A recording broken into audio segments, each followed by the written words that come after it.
Hello my dear friend, welcome my YouTube channel SK knowledge centre. और my dear friend, आज हम बात करें बहुत ही इंपॉर्टेंट और स्पेशल टॉपिक के बारे में जो पिछले क्लास में हम आपको पास्ट में छोड़े थे। आज आपको फ्यूचर बताने वाले हैं। देखिए my dear friends, future tense जो होता है वो बात उसमें जो एक्शंस होते हैं वो आपको फ्यूचर में देखने को मिलेगा। कोई भी कार्य आपको फ्यूचर में देखने को मिलेगा। आपने पढ़ा होगा कि वे लोग कल दिल्ली जाएंगे, हम लोग इस काम को करेंगे।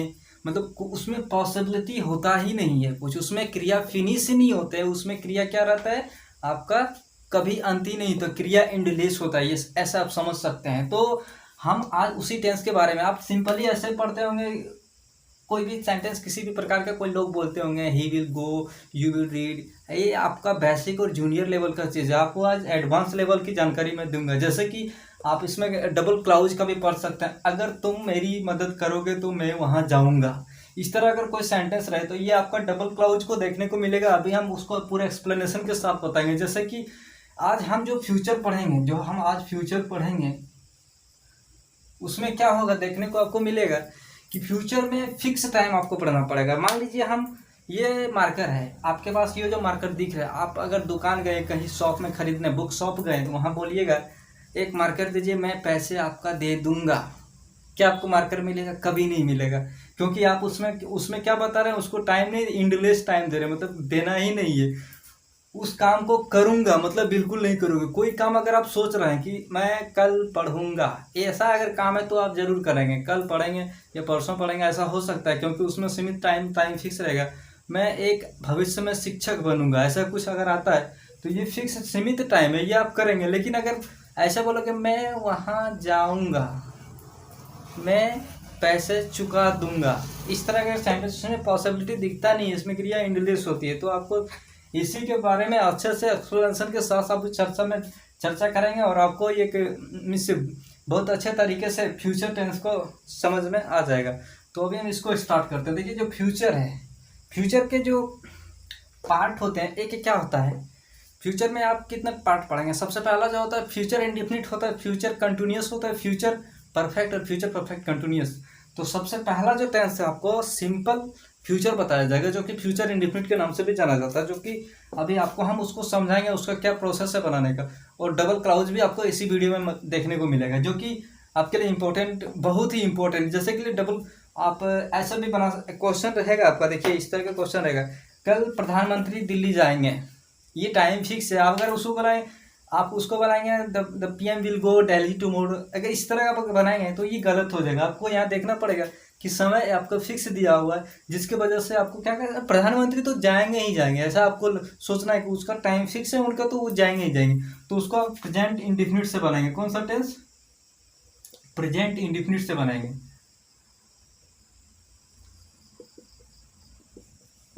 प्रेजेंट इंडिफिनिट से बनाएंगे। कोई भी अगर क्रिया फिक्स होती है फ्यूचर में, अगर कोई क्रिया फिक्स होती है तो आप उसको क्या करेंगे, प्रेजेंट इंडिफिनिट में से बनाएंगे। जैसे कि इसका स्ट्रक्चर आपको पहले पता होगा। प्रेजेंट इंडिफिनिट का स्ट्रक्चर क्या है, V1/V5 प्लस अदर वर्ड। ये आपका क्या है, फ्यूचर प्रेजेंट इंडेफिनिट को। तो हम आपको यहाँ बताएंगे। आपका देखिए वर्ब क्या रहेगा, इसमें क्रिया रहेगा फ्यूचर में, बट क्रिया फिक्स होगा, जिसके वजह से आपको यहाँ इस स्ट्रक्चर के अनुसार बनाना है। तो अभी इसको चर्चा करेंगे बाद में थोड़ा। अभी स्ट्रक्चर समझते हैं फ्यूचर सिंपल का। फ्यूचर सिंपल का स्ट्रक्चर क्या होता है, या फिर उसको हम फ्यूचर इंडेफिनिट भी बोल सकते हैं। तो दोनों को हम अभी कॉम्बिनेशन करके दोनों का अभी हम यहाँ इसका स्ट्रक्चर लिखते हैं। ठीक है, तो ध्यान से देखिए। सबसे पहला जो स्ट्रक्चर होता है, rule number 1, general normal sentence के लिए रूल नंबर हम बता रहे हैं, subject plus shell will plus V1 plus object of complement. ये आपका क्या हो गया, नॉर्मल सेंटेंस के लिए ये रूल है। दूसरा रूल आपका क्या से जो शुरू होता है इंट्रोगेटिव के लिए। इंट्रोगेटिव क्या होता है, इंट्रोगेटिव में आपका ये शैल और विल आगे हो जाएगा, शैल और विल आगे बिल्कुल हो जाएगा, क्योंकि आपको हमेशा पता है कि एच बी जो होता है, हेल्पिंग वर्ब जो होता है, वो इंट्रोगेटिव में आगे हो जाता है। प्लस क्या हो जाएगा, plus subject plus V1 plus object other word, इसको बोल सकते हैं अदर वर्ड, क्वेश्चन मार्क। ठीक है, नेक्स्ट आपका है नेगेटिव, जिसमें नहीं होता है। ठीक है ना, नेगेटिव में subject plus shall oblique will plus not, या फिर वांट, या वांट भी बोल सकते हैं, तो सेंट भी बोल सकते हैं, ठीक है। इस तरह से ये सटीक में बोला जाता है, आप इसको बोल सकते हैं वांट सेंट, ठीक है। प्लस V1 अदर वर्ड जिसमें नहीं होता है। नेक्स्ट आपका है आईपी। आईपी क्या होता है? Interrogative pronoun. इंट्रोगेटिव प्रोनाउन क्या होता है? आईपी WH का वर्ड जो आपको पहले से पता है, shall oblique will plus subject plus V1 plus other word, ये आपका हो गया आईपी का, ठीक है, क्वेश्चन मार्क लास्ट में। तो ये आपको क्लियर हो गया। नेक्स्ट आपका देखते हैं इंट्रोगेटिव का नेगेटिव, क्या भी रहेगा और नहीं भी रहेगा। तो इसको कैसे करेंगे? इंट्रोगेटिव का नेगेटिव, अगर इंट्रोगेटिव तो एच बी तो फर्स्ट में आएगा, ये आपको पता होगा। इंट्रोगेटिव में हर जगह क्या होता है? एच बी फर्स्ट में आता है। सेल ऑब्लिविल, यहाँ नोट भी कर सकते हैं, लेकिन हम इस तरह नहीं करते हैं। इस तरह यहाँ सब्जेक्ट बीच में डालेंगे, उसके बाद आपको नोट लगाना है, ठीक है ना। इससे ज़्यादा बेटर होता है। ऑब्जेक्ट अदर वर्ड, ये लास्ट में है अदर वर्ड, ठीक है। Other word means anything can be, other word means anything can be, object हो सकता है या कॉम्प्लीमेंट हो सकता है। इस डिपेंड ऑन सेंटेंस, सेंटेंस के ऊपर डिपेंड करेगा ये। नेक्स्ट होता है आईपी का नेगेटिव। आईपी का नेगेटिव, आईपी प्लस हेल्पिंग वर्ब जो होता है shall oblique will plus subject plus not plus V1 plus object other word, ठीक है। ये आपका स्ट्रक्चर कंप्लीट हो गया। ये फ्यूचर सिंपल का स्ट्रक्चर है जो कि आपका कंप्लीट हो गया। इसको आप समझ सकते हैं। सबसे पहला जो आपको यहाँ दिख रहा है वो क्या है? अब ध्यान से देखिए, मार्कर ले लेते हैं। देखिए सबसे पहला जो रूल है normal rule, subject plus shall oblique will और verb plus object oblique complement. Interrogative क्या है? Shall will subject plus V1 plus object oblique complement. ये इंट्रोगेटिव जो क्या से शुरू होता है, जैसे कि हाँ एक रूल बता दे रहे हैं। सबसे पहले रूल अभी नहीं बताएंगे, क्योंकि सेल ऑब्लिविल कहाँ आपको प्रयोग करना है इसके बारे में भी थोड़ा सा कुछ चर्चा करेंगे आगे में। तो देखते हैं आगे में। ये आप स्क्रीनशॉट ले सकते हैं। इसका स्ट्रक्चर है फ्यूचर सिंपल टेंस का, ये स्ट्रक्चर है, या फिर फ्यूचर इंडेफिनिट आप कह सकते हैं इसको। तो ये इसका स्ट्रक्चर है और ये बहुत ही इंपॉर्टेंट है आपके लिए। तो इसको आप स्क्रीनशॉट लेके आप इसका नोट्स बना सकते हैं। तो इसको हम क्लीन करते हैं अभी और आगे समझते हैं सेल और विल का प्रयोग हम किस स्थिति में करेंगे, ठीक है ना। वो जरूरी है आपके लिए। अच्छा समझना, सेल का प्रयोग कहाँ करेंगे। सेल का प्रयोग कहाँ करते हैं हम ध्यान से समझेंगे। सेल का प्रयोग हम फर्स्ट पर्सन के साथ करेंगे। कहाँ करेंगे? First person. अब फर्स्ट पर्सन आपको पता होगा क्या होता है फर्स्ट पर्सन। फर्स्ट पर्सन क्या क्या होता है? You know better about it, I और वी। इसके साथ हम सेल का प्रयोग करेंगे, ठीक है। नॉर्मल वर्ड के साथ आप सेल का प्रयोग आई और वी के साथ करेंगे। नेक्स्ट आपका है विल का प्रयोग। ध्यान से देखेंगे, विल। विल का प्रयोग आप दो कंडीशन में कर सकते हैं, ठीक है। पहला जो कंडीशन है ये सेकेंड पर्सन के साथ इसका प्रयोग करेंगे, ठीक है ना। और थर्ड पर्सन के साथ विल का प्रयोग करेंगे। लेकिन इसका प्रयोग आप फर्स्ट पर्सन के साथ कर सकते हैं। ऐसा नहीं है कि इसका प्रयोग फर्स्ट पर्सन के साथ नहीं, इसका प्रयोग फर्स्ट पर्सन के साथ भी होता है, लेकिन इसके लिए कंडीशन है। इसके लिए कंडीशन क्या बोलता है, ध्यान से समझना है। इसका कंडीशन है कि इसको आप तीन तरह से यूज कर सकते हैं। पहला क्या है आपका? प्रोमिस के साथ। कोई भी काम के लिए प्रॉमिस होता है तो उसके साथ आप इसका प्रयोग कर सकते हैं। नेक्स्ट आपका है थ्रीट के साथ, थ्रीट के साथ। और लास्ट में आपका डिटरमिनेशन।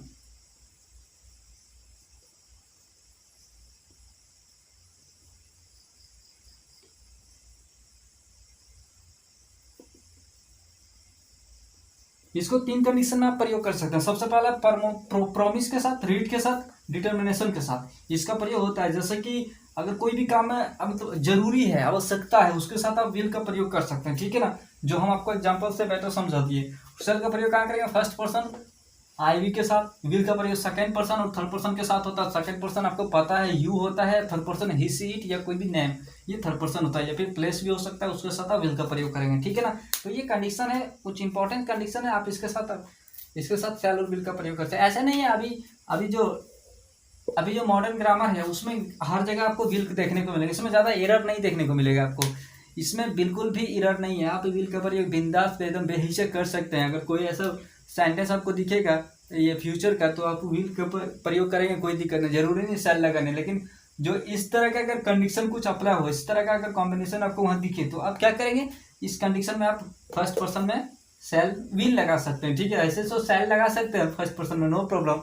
बट अगर ऐसे कोई कंडीशन दिखे तो वहाँ आप विल के साथ एडजस्ट कर सकते हैं। ठीक है ना, तो ये आपको समझ में आ गया। अब कुछ एग्जांपल्स हम सॉल्व कर लेते हैं, तो समझिए।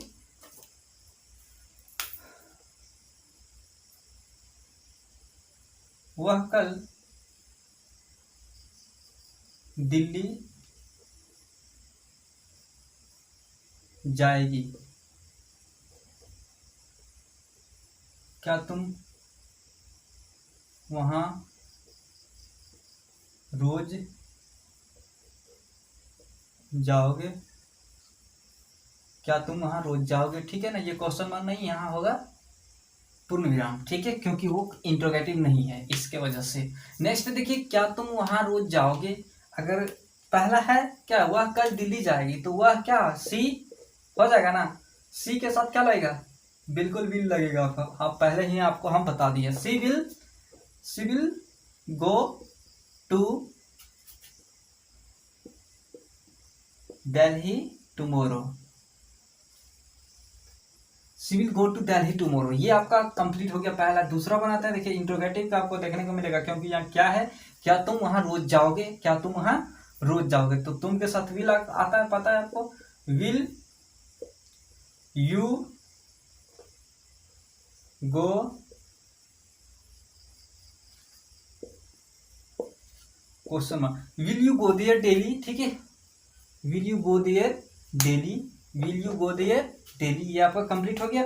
आप माय डियर फ्रेंड्स आपको बताएंगे कि वो डबल क्लाउज वाला, ठीक है ना, क्योंकि डबल क्लाउज भी समझना बहुत बहुत अच्छा है। टाइम और टेंस जो चल रहा है अभी आपका सेशन में, उसमें आपको देखने को मिलेगा कि आप मतलब जो रियलिटी है उसको समझना है, जो कि तो लिखिए कोई भी, देखिए समय अगर क्रिया अगर फिक्स होती है, क्रिया अगर फिक्स होती है, नियत होती है, कांस्टेंट होती है, आप मैथ में पढ़े होंगे कांस्टेंट, तो आप उसको क्या करेंगे, प्रेजेंट इंडेफिनिट से बनाएंगे। आपको देखने को जरूर मिलेगा कि वो फ्यूचर सिंपल है या फिर वो फ्यूचर की बात हो रही है, लेकिन आपको वहाँ बनाना पड़ेगा प्रेजेंट इंडेफिनिट से। जैसे कि हम एक एग्जांपल लेते हैं, हम आपके साथ एक एग्जांपल लिखे हैं, मोदी जी चीन जाएंगे। ठीक है ना, मोदी जी कहाँ जाएंगे, चीन जाएंगे, चीन भेज दिए मोदी जी को। अब इसको देखिए कैसे बनाना है, ये समझना है। आपको लग रहा है कि इसको हम क्या करेंगे, ये फ्यूचर से बना देंगे, Modi ji will go China, Modi ji will go to China. अगर इस तरह अगर आप बनाएंगे तो ये आपको गलत हो जाएगा। लेकिन आपको कैसे बनाएंगे, इसका देखिए जो एक्शन है वो फिक्स है,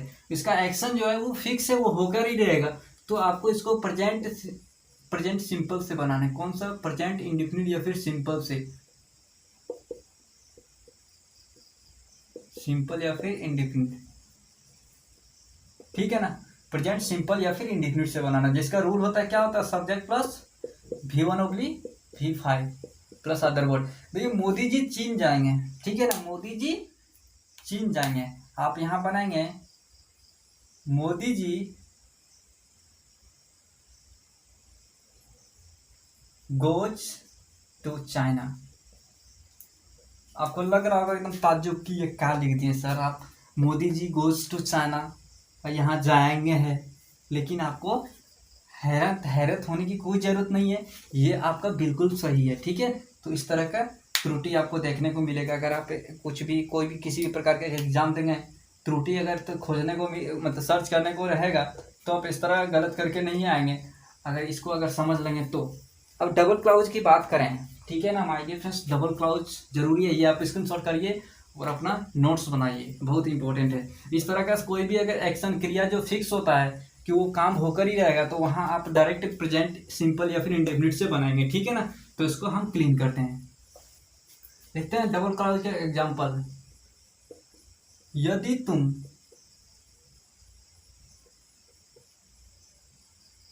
यहां आओगे, यदि तुम यहां आओगे तो मैं तुम्हारी मदद करूंगा। ठीक है ना। ये आपका क्या दिख रहा है, डबल क्लाउज है कि नहीं। यदि तुम यहाँ आओगे तो मैं तुम्हारी मदद करूंगा, ठीक है ना।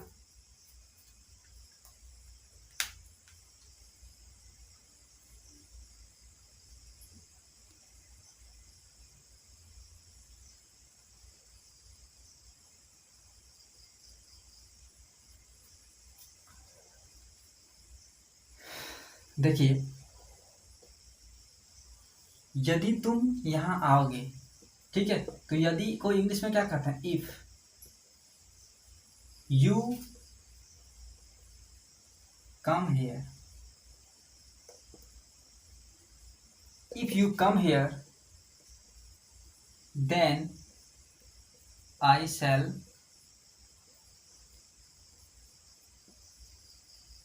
help you. If you come here then I shall help you. If you will come here, if you will come here, आप इस तरह करेंगे, क्या करेंगे आप, if you will come here then I help you, लेकिन ये गलत हो जाएगा आपका। आपका जो ये जो दिख रहा है, देखिए सबसे पहला जो दिख रहा है, यदि तुम यहाँ आओगे, ये वाला जो क्लाउज है आपको ये प्रेजेंट सिंपल से बनाना है या फिर इंडेफिनिट से बनाना है, ठीक है। इसको आप प्रेजेंट ये फ्यूचर से नहीं बना सकते, इसको आप क्या बनाएंगे, प्रेजेंट सिंपल से बनाएंगे, तब आपका ये कंप्लीट हो जाएगा। If you come here then I shall help you, I will help you, no problem. You can use will या फिर शैल को ज्यादा प्रयोग नहीं किया जाता, आप विल को आई विल हेल्प यू इस तरह भी कर सकते हैं, ठीक है ना। आपको कंडीशन भी बता दिया शैल और विल का प्रयोग कहाँ होता है। तो सिंपल में हम फर्स्ट वाला टेंस इसलिए बता देते ताकि आपको पूरा जो अभी जो फ्यूचर इंडेफिनिट आपको कंप्लीट हो गया, फ्यूचर कंटिन्यूअस आपको कंप्लीट हो जाएगा, फ्यूचर परफेक्ट कंप्लीट हो, फ्यूचर परफेक्ट कंटिन्यूअस, ये तीनों आपको बहुत अच्छे तरीके से कंप्लीट हो जाएगा। इसलिए मैं पहला स्ट्रक्चर बहुत एक्सप्लेनेशन के साथ बताया था कि अगर पहला आपको अगर समझ में आ जाएगा पूरी, क्योंकि हर जगह आपको शैल और विल का प्रयोग करना है, तो आपको पहले ही दिन आपको इतना अगर कंप्लीट हो जाएगा तो दूसरा दिन ज़्यादा स्ट्रक्चर तैयार करने में आपको प्रॉब्लम नहीं होगा। अगला स्ट्रक्चर आप खुद से तैयार करेंगे, हम उसमें से थोड़ा सा हिंट्स बता देंगे ताकि आपको बहुत अच्छे से समझ में आ जाए, ठीक है। और हम इसको इसलिए इतना मेहनत और अच्छे से बताएं ताकि फर्स्ट चीज़ अगर आपको अच्छे से समझ में आ गया, अगर आपका जड़ मजबूत हो गया तो पेड़ भी मजबूत हो जाएगा। क्योंकि आपको पता होगा जिस पेड़ का जड़ मजबूत होता है वो पेड़ बहुत ही मजबूत होता है, अगर जड़ ही मजबूत नहीं होगा तो फ्यूचर टेंस समझ में क्या खाक आएगा। इसलिए आपको हम जो फ्यूचर टेंस की बेसिक बताएं वो ये बेसिक होता है, ये अगर आपका कंप्लीट है तो फ्यूचर पूरा आपको समझ में आ जाएगा। देखिए क्रिया एक्शन क्या करना है आपको, एक्शन देखिए फ्यूचर का जो एक्शन होता है वो एंडलेस होता है, उसका कोई अंत नहीं होता है। इसलिए आपको एक एग्जांपल भी दिए थे मार्कर और शॉप वाला, मैं आपको पैसे दे दूंगा, अगर ऐसा आप लिखेंगे तो ये आप कभी भी मार्कर आपको नहीं खरीद सकते हैं या फिर कभी भी कोई भी चीज़ नहीं खरीद सकते हैं। लेकिन अगर आप उनको टाइम दें कि मैं कल पैसे दे दूंगा तो हो सकता है वो मार्कर आपको दे दे, हो सकता है वो आपको बुक दे दे, ठीक है। तो ये आपका कुछ बेहतरीन एग्जाम्पल आपको दिए ताकि अच्छे तरीके से समझ में आ जाए। तो हम अगला जो चैप्टर होगा वो फ्यूचर का ही स्ट्रक्चर लेके आएंगे, तीनों टेंस एक ही वीडियो में आपको क्लियर कर देंगे, क्योंकि मेन चीज़ आपका बेसिक जो था वो कंप्लीट करवा दिए। आगे थोड़ा थोड़ा स्ट्रक्चर बताएंगे और उसका एक दो एग्जांपल बनाएंगे और उसको कंप्लीट करके तुरंत टेंस खत्म करके फिर अगला नेक्स्ट और बहुत ही बेहतरीन टॉपिक स्टार्ट करने वाले हैं। तो उसके लिए आप हो जाइए रेडी और इसको नोट्स बनाइए ताकि आपको समझ में अच्छे से, और नोट्स हमेशा देखते रहिए। तो माय डियर फ्रेंड्स, अब हमें इजाज़त दीजिए और वीडियो को करते हैं अंत, और आपको बहुत बहुत धन्यवाद, शुक्रिया दोस्तों, जय हिंद।